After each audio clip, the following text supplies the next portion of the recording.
আমাদের আগে যে সমস্ত জাতিগোষ্ঠী ধ্বংস হয়েছে বিভেদের কারণে হয়েছে।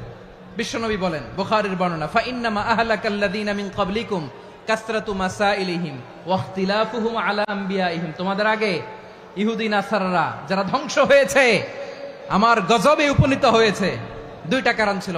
নাম্বার 1, কাসরাতু মাসাইলিহিম, বেশি প্রশ্ন করত, প্রয়োজনে অপ্রয়োজনে নবীরা প্রশ্ন করে আটকাইতে চাইতো, এরকম ডাকাত ছিল তারা। 2 নাম্বার কারণ, ওয়াখতিলাফুহুম আলা আমবিয়াইহিম, ইখতিলাফ করার কারণে, বিভেদের কারণে, পারস্পরিক বিরোধে জড়ানোর কারণে তারা ধ্বংস হয়েছে। এখন বলেন, আমরা কি আল্লাহর গজব চাই?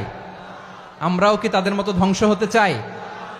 এজন্য আল্লাহ তাআলা সূরা আল ইমরানের 105 নম্বর আয়াতে বললেন, ওয়ালা তাকুনু কাল্লাযীনা তাফাররাকু ওয়াখতালাফু মিন বা'দি মা জাআহুমুল বাইয়িনাত ওয়া উলাইকা লাহুম আযাবুন আযীম। খবরদার, প্রমাণ পাওয়ার পরেও, দলিল নাজিল হওয়ার পরেও যারা বিরোধ করেছে, ইখতিলাফ করেছে, বিচ্ছিন্ন হয়েছে, খবরদার তোমরা তাদের মতো হয়ো না।